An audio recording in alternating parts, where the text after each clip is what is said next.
I'm going to do a tutorial today to show you how to play Closer to the Heart by Rush, the introduction to it anyway. It's a little bit complicated, but it's really not that hard. The way I do it is different than the way Alex Lifeson does it in a couple of different ways. The first way that's different is I don't use a flat pick.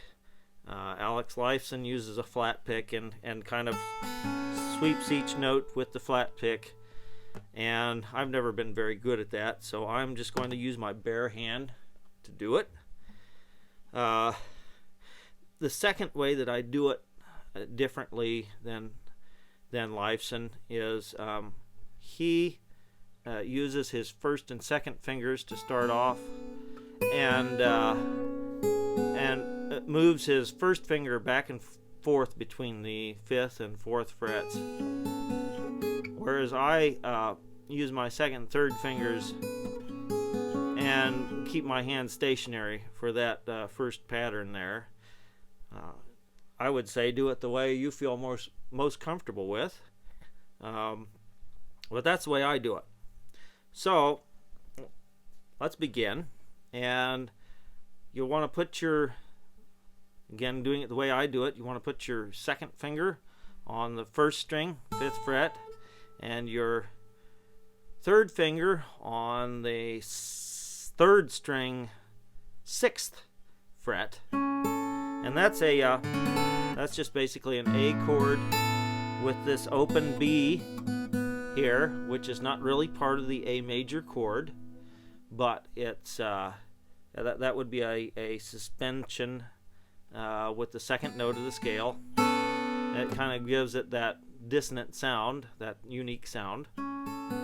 So you're basically playing an A chord, and the picking pattern is from top to bottom. First, the littlest strings, from the smallest string to the lower ones.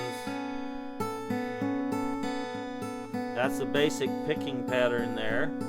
I would say start off practicing that slowly and speed it up to tempo as you get more proficient at it. That's the basic part of the introduction. And then you just simply add a few extra notes to make the melody. And you'll add your 4th finger on the 7th fret.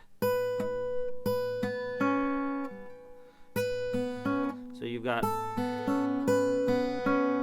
and then you're back to the 4th fret, and then back to the 5th fret. So you've got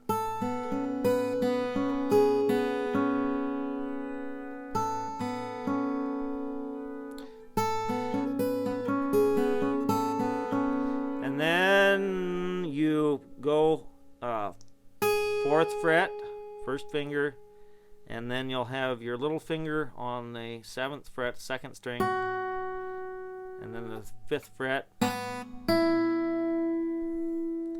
and you'll go back to your 4th finger, which has remained in place that whole time.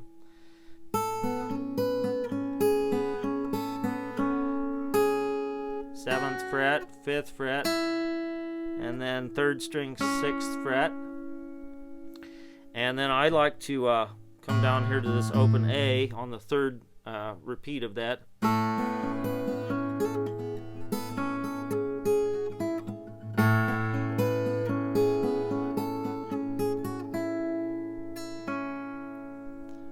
Okay, so you're going to do that 3 times. You're going to repeat this. You're going to repeat that 3 times, and then on the 4th time, that's when you're going to wind down to the second part of the introduction.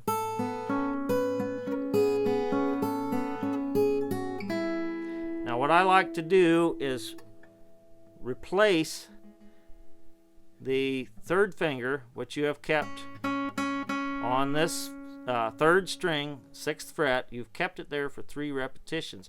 Replace it with your pinky finger, and you're going to want to do this because your very next note is going to be here. This G. And if you don't, that means you have to jump like this quickly. It's very difficult to do well. It's much easier to substitute that pinky and come down to the G, which is the 4th string, 5th fret. And you're going to be playing a G6 chord. I find most guitarists don't really know what note they happen to be playing. Since I'm not a guitarist, I make it my business to know what notes I'm playing. We are playing here G, B, D, E, the smallest 4 strings. And that G6, that's the same. You'll recognize this G6. That's in open position. It would be played like this. That's the last chord of the Eagles' Tequila Sunrise. Yeah,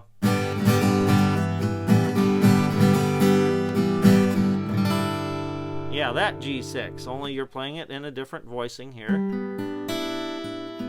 In that pattern, la da da da da da da da da da da da da. The next chord, slide down a fret. You're going to be playing a D chord, but it's got an F sharp in the bass instead of this D or this open D. You're going to be playing an F sharp in the bass on that D chord.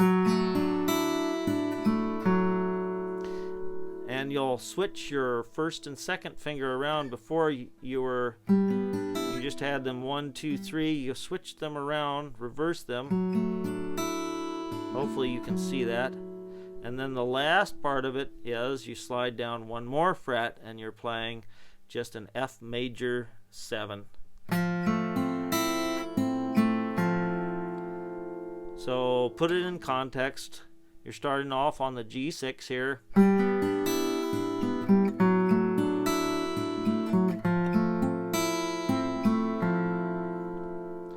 Okay, and then the last part is just an open A chord with some suspensions, and you'll play an A chord. Normally you would that's a normal A chord. You would play an A with a suspension in the 2nd degree of the scale. So you leave this B open, kind of the same chord you played at the very beginning, only it's in a different voicing. And then you'll suspend it on the 4th degree of the scale, which is this D here. That's a D. So B, D, C sharp. Okay, so you got. Then you do a couple of hammer-ons.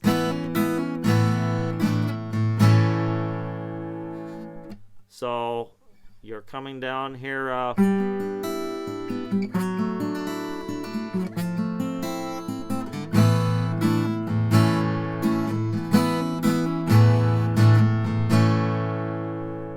And that's the introduction.